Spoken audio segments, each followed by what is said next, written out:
and welcome to the Pig and Whistle Tales from Azeroth. As always, here at the Pig and Whistle Inn in Stormwind, I go for a variety of subjects with regards to World of Warcraft. So grab a bottle or a pint, sit back and enjoy. This episode, we will be finally talking about the Classic Plus survey that happened a couple weeks ago almost. So a little bit late to the party there, but been a little bit hectic, we should say, over the past couple of weeks. But as always, we'll start off with the weekly news. Orta is your world boss for this week. They are located within Azj-Kahet, as well as the Godfather. You can locate him within the Undermine. You have Collector's Bounty and Burning Crusade Time Walking. Burning Crusade Time Walking, you can get cosmetics, reputation, mounts, pets, etc. As well as the Collector's Bounty. This is actually something new and that is being introduced.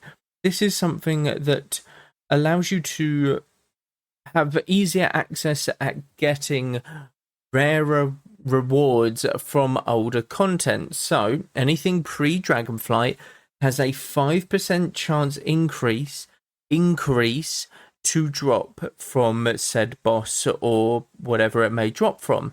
This is really good because it allows for people who have been farming stuff for so long to actually have that better chance at acquiring these items. These are anything from mounts to legendaries.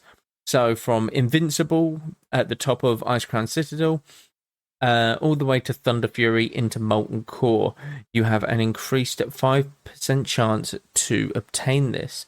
And this isn't like, oh, you increase it by a certain amount. It is a flat 5%. So if it's 1%, drop chance, like originally, you just add another 5 onto it. If it's 0.5%, add 5 to it. It's that simple. Deep 6 is your brawl for the week. This is a 6v6 battleground that focuses on just essentially being a bit more impactful in a battleground setting, because what you do matters, as there is less people within that, there is less people within that battleground. So you need to pull your weight a bit more. It's very simple, quite good fun. And this is on maps such as Temple of Kot Mogu, Warsong Gulch, etc. Now, let's start off with this, survey. That's the one. This was sent out to a lot of people, myself included, a couple of weeks ago. And I've been meaning to talk about it, but there's been other things that I've been wanting to do. So, this is a survey that is going to basically determine what Classic Plus is. Okay, Classic Plus, and there are other questions on this, but this is what is going to be the next iteration of World of Warcraft for Blizzard. Okay, now I'm going to go over my thoughts on these features or the questions that they've asked, and I'm going to give my essentially opinions on it, and as to if it's good, bad, indifferent, what might hinder it, what might not hinder it. There is a lot of these questions, so I might make a part 2 of this, but we'll see how it goes. So, firstly, they wanted to ask about the so I'm going to say the feature, and then I'm going to give a description of that feature. Okay, this is what they've done in the survey. The feature is playable Shamans on the Alliance side, and they say about playable Paladins on Horde side, so we'll do them as one, basically. But the introduction of Shamans to Alliance and the introduction of Paladins to the Horde, I think that it would be weird for Classic to have this. I get that it would be very fun to open up a new class for these for the factions, okay, and it would feel like a new class completely, but where are you going to put like the Shaman quests or the Paladin quests for these factions? There's going to be something that is completely different for them, and how are you going to fit it in lore wise? I get that you're going to have like dwarves are very good when it comes to being Shamans, as you have Wildhammers and the Wildhammer dwarves in the hinterlands that you could be like, oh, they taught the dwarves how to be Shamans. And I suppose you do have Taurens who are very much, I forget the name of them, but there are Tauren Paladins, but I just don't think that that's great. They could maybe go with the Forsaken, as they do allow people who wield the light in the Forsaken to be brought back now.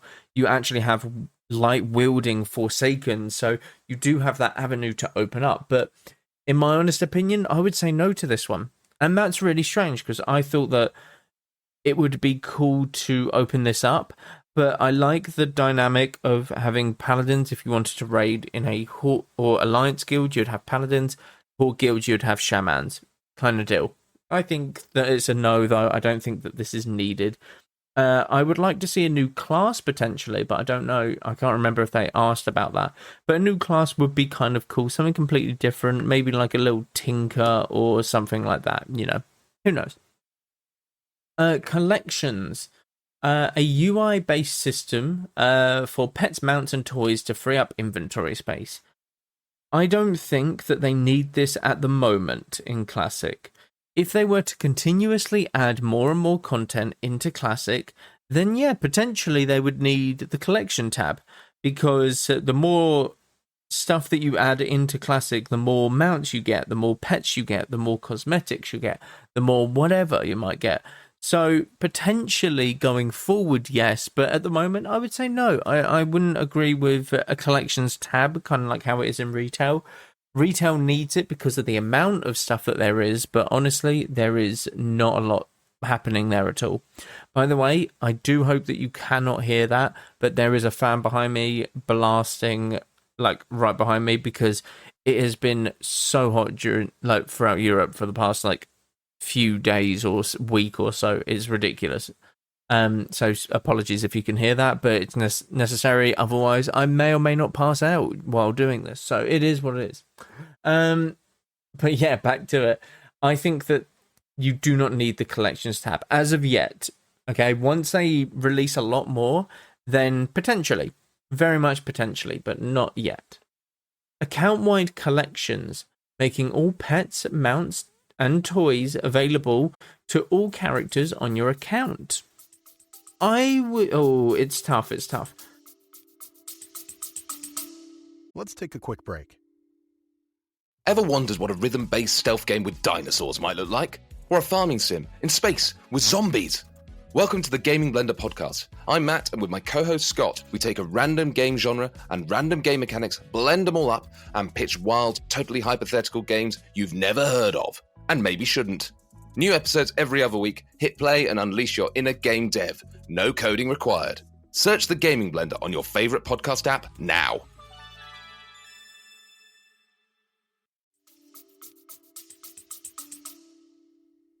Because you're going to have people say, oh my god, no, your character needs to feel special, your character needs to have a place, they need to earn their place within it. And it's like, yeah, that's all well and good, but the thing is, I'm just logging onto my main, getting gold easier, and then send it over to buy a mount.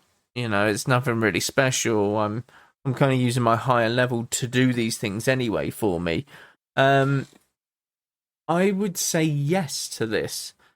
And I would say yes purely on the basis of I don't think it would affect anything, really.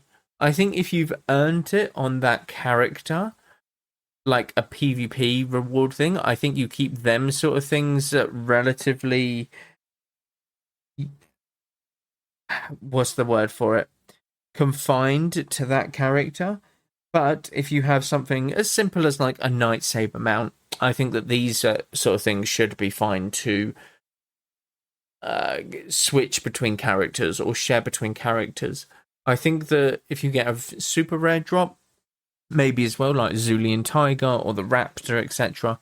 But I do think that the simpler mounts and collectibles should be shared, but I don't believe that the more unique stuff should. Okay? 1v1 duel arenas. The ability to go into a special dueling area for 1v1 contests that are viewable by spectators. I would like this on retail, so I'm going to say yes to this on Classic. But I do believe that only certain specs will go into these arenas. I think you're looking at mages, warlocks, priests, rogues. I think you're looking at these sort of things.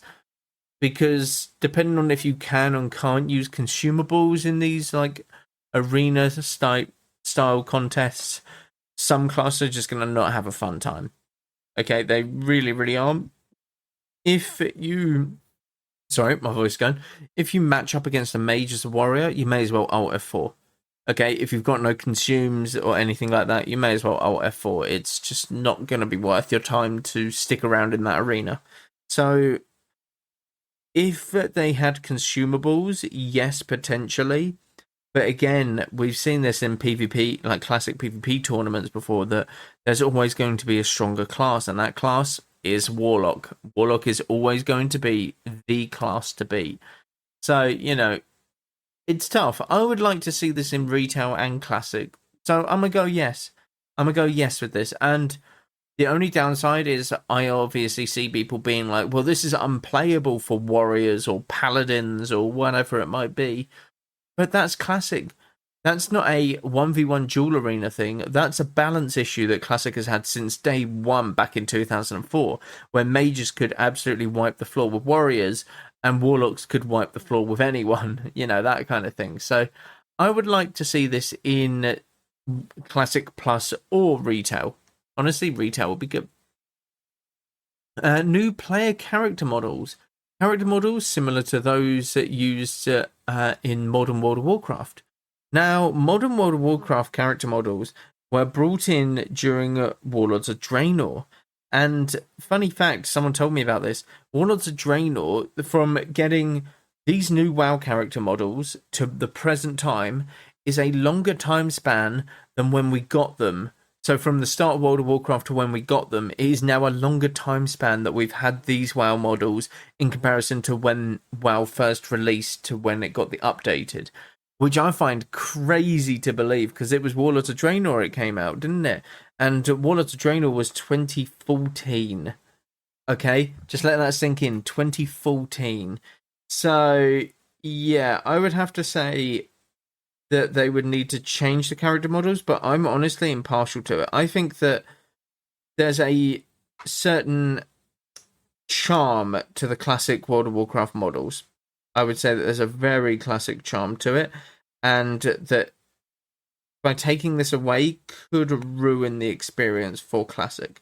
It genuinely could, and that's the sad thing. But I still think that it's not a bad idea to dabble in. I think you could allow people to potentially have the updated versions if they so chose to. Maybe kind of like how you did the updated texture models in Cataclysm. Some people might want it, some people might not. So give the option to turn it on and off, basically. That'd be my opinion on it. I wouldn't be against this, but I wouldn't be for it. Okay, I just think it's a impartial change that wouldn't really be needed or wanted, but it certainly... It wouldn't be the worst thing in the world, is what we'll say. It wouldn't be the worst thing in the world. In-game events. New events that offer different small quests and casual gameplay around the world. These would release between large updates. Yes, I think that this is what Classic needs. I think Classic very much in its whole lifespan has been, oh my god, the leveling has been so good. This is amazing. Oh my god, Molten Core is so amazing. I can't wait to do Blackwing Lair next patch. And then you do Molten Core for about 8 weeks, let's say. Let's say 2 months. Okay? And then you get bored. You start raid logging, and there's nothing to do in between because you don't need any gear. You don't need to do Upper Blackrock Spire, Lower Blackrock Spire. You don't need to do these dungeons. You already have your Prebis trinket. You already have a talisman from Molten Core. You don't need these certain things. So you just raid log. And it desperately needs something in between to keep the player base coming back to play it day in, day out. And I know that you're obviously going to have a very dedicated amount of players for Classic. You always will, and always, that's going to be always happening. But this would help with that even more. It would keep a larger player base around for future raids to be released and give them time to release said raids. So I wouldn't be against this, and I think that it's very much needed. Okay? Pet battles. Now, before you roll your eyes, I agree. I don't think pet battles are needed. There is very few pets within Classic. So I don't think that it's going to be a viable solution in the first place. But let's see. Collect pets from the game world and have them compete head-to-head with other pets in turn-based battles. I did pet battles in Warlords of Draenor. I did a lot of pet battles in Warlords of Draenor. But I don't think pet battles are needed. If they are added, and it's an element of the game that people enjoy and actively pursue, perfect. I think add it. I think why not add it then? But personally, I don't think it's needed. I don't see the value in it at all. But again, other people prefer this sort of thing to raiding or PvP, and that's completely fine. I understand that because I enjoy PvP over everything. Yeah? So I understand enjoying something over another thing. But yeah, I don't think it's needed. Okay? To clarify, I don't think any of this is needed, but I think some of it will be. Okay? Leveling profession improvements. Ability to make more usable gear for yourself as you level and be able to craft it at level appropriate trade skilled levels. I think that this is a great idea. This is expanding on the professions. And professions within Classic are rather dull, to be honest. It's very much, oh, I can use this for raid, or I can't use this for raid. That's kind of it. There's no niche sort of category that you're going to put this in. Very rarely when leveling a profession are you like, yes, this is a massive upgrade for me. You know, you get it at max level leatherworking with your Hide of the Wild, or you get it at max blacksmithing with your Lion's Heart helm or something. You don't look at rough copper pants at level 10 and be like, that's it. That's what's going to make or break this character. Them rough copper pants. You know, it's absolutely ludicrous. So I don't think... Or no, sorry. I think that it is needed that this is into the game. Gets implemented. Okay? I think that it's absolutely needed. Next one is new class abilities and spells. Brand new class abilities and or spells unique to this version of Classic. I think you add new spells that have never been seen before in World of Warcraft, or you take spells that have been in World of Warcraft but adjust them. Convoke the spirits, make it so that it casts 4 regrowths in a row after a 1 second delay on each, or it casts 4 regrowths on 4 random party members. You know, something like that. Just take older or newer spells, I should say, and alter them slightly to make it fit. What do you think? I think that that's a good way of implementing it, but I could be completely wrong. Some people might not agree, some people might disagree.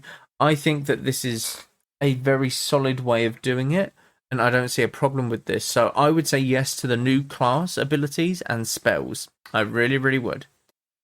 The next part of this, I'm just double checking.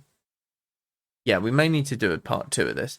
So the next part is very much the same thing. Honor reward redesigns. Move honor rewards away from the original WoW model and towards a more seasonal model where new honor rewards are added to coincide with new PvE raid tier updates. Yes, 100% yes. PvP at the start of World of Warcraft was used only to get gear for PvE. Once Blackwing Lair had come out, PvP gear, useless. Absolutely useless.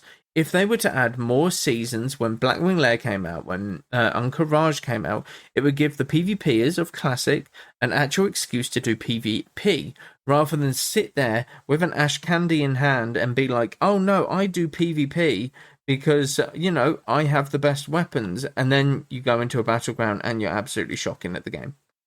You know, not speaking from experience of someone that I've seen, but yeah, it is what it is. Yeah, I would very much say that this is needed. This is a very much needed part of Classic, and it would be long overdue if it went through. Okay, it would be super, super long overdue, and I think it's very much needed. Okay, so with that being said, they should implement this as quickly as possible. They really, really should. It's pretty good, the change. It's a spectacular change that is needed. And to be honest, it just means that it would be following the same cycle as retail in terms of PvP seasons, PvE seasons, a season releases alongside a raid tier. That's fine. That, I think, works really well, but they need to constantly update it. Maybe add an extra battleground or two would be really exciting. And I think that's where it would change for a lot of players in the game. The next one is WoW token. A lot of you are going to say no.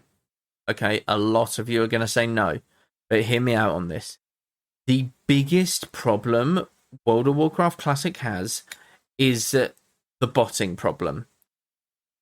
I play World of Warcraft on a Classic realm, and the amount of bots that I see walking around throughout the evening, I play late at night, so I see a lot of bots, basically. And I see them all throughout the night. I see hunters, so many hunters that are botting, making gold, and basically selling that gold. I think that the WoW token stops this. And I get that, it's not ideal, but let's face it, it's a player problem that we have created by buying gold ourselves. Okay? If players didn't buy gold, then this wouldn't be a problem at all. It just wouldn't, would it? I'm telling you that right now, it wouldn't be a problem at all. But it is. And so we're here. This is why the WoW token exists sometimes. I think that it would be good. I think that it would allow people to strive to make gold in Classic, another end goal for Classic, and you can pay for your game time with this with your in-game gold. And I think that it's very, very useful to do, and something that should be implemented if they did a Classic Plus. And you might, everyone just thinks, oh yeah, but it's a money grab. That's all it is. It's a money grab. Don't buy gold then. Why do people buy gold? It's ridiculous. It's absolutely stupid and isn't needed. So it is what it is. It really is what it is. And I think that it's needed for as long as people buy gold from third parties. That's all. So I say yes to WoW token. A lot of people are going to think that that's controversial. It's a problem that we have created as a player base, and this is the best solution for it, in my honest opinion. The next one is class talent adjustments, streamlining and improving class talent trees to make weaker specializations and classes more viable while still maintaining the overall feel and flow to Classic combat. Sad thing is, Classic combat is very, very slow. Classic combat is very much crossbow. Can you guess what's next? Crossbow. So, they would need to really redesign the talents and allow other things to be useful. That's it. And to really change up the dynamic of Classic raiding or rotations or just best ability to press or abilities to press kind of deal. They would really need to change it up a lot. So I would say yes to the class talent adjustment. I really would. And I would think that this is a great gameplay improvement. Playable High Elves. Playable High Elf race for the Horde and the Alliance. You know what? As long as they are the really ugly model of High Elves, yes, I would be so down for that. Now, the problem that I have with this is obviously starting zone, because they would have to go into Eversong Woods. They are High Elves. They originate from Quel'Tha the Last, so all up the way up there with Zulaman, the Sunwell, all of that shenanigans. So they would have to make Silvermoon, and they would have to make Eversong Woods and Ghostlands. They could go completely different, but I would imagine they stick with somewhat a familiar look to the zones and stuff. So I would say yes, on the one condition that it's the ugliest fuck models from Classic, because that's what makes it so much more fun and enjoyable. That's my opinion on that. Where am I? Account-wide perks and progression system. A system to allow you to gather points and spend them on account-wide bonuses, such as quality of life and convenience, encouraging playing ults or specializing in specific activities. Now, this is good. This screams to me like the talent system before the talent system. So, for those of you that don't know, in Alpha and Beta World of Warcraft, the talent system was very much you got a certain amount of points and you learned whatever you wanted. And this could be from nature resistance all the way to certain spells damage increases. So this is a very open-ended book, and these perks were going to probably act more like Diablo perks, where you have 4 specific ones that you can continuously improve upon. I wouldn't think it's very in-depth, but that's what I'm going to go with. I would say yes, just out of the curiosity aspect, but I don't think it would be a necessity by any means. I don't think it would be a necessity. So I would say yes, purely out of the I would want to see what they come up with kind of deal. Now, the next one is visiting known but unexplored zones. Visiting zones that were part of Warcraft history but never playable in original WoW. Mount Hyjal, Oldham, and Gilneas. Now, Hyjal being the biggest one, obviously. Oldham being the second more known one, and then Gilneas being at the bottom of Silverpine. I would say yes, obviously, because it allows the use of additional content in these zones. Is there any others that we were kind of missing? You have the zones that are behind or above Eastern Plaguelands. You could theoretically turn these into 12th Thalas, even without the High Elves, and have that as a new zone. But I would say yes to these. It depends if they would go off script and do a zone that has never existed in WoW before, in which case I think that'll be an even better improvement, but who knows? Who knows with that? I would say yes to this. Next one is interesting. Player housing. Instanced personalized housing for players and guilds. How do you do this in Classic? That's the one that I want to know. Would they just copy and paste the retail version that they're doing? Because I would be very intrigued to see how that works. I would say no. I would say no to player housing in Classic for the reason of people want it to be a community-driven thing. And I think that this would split a lot of people up because you're in your own instant version of World of Warcraft kind of deal. So I would say no to the player housing.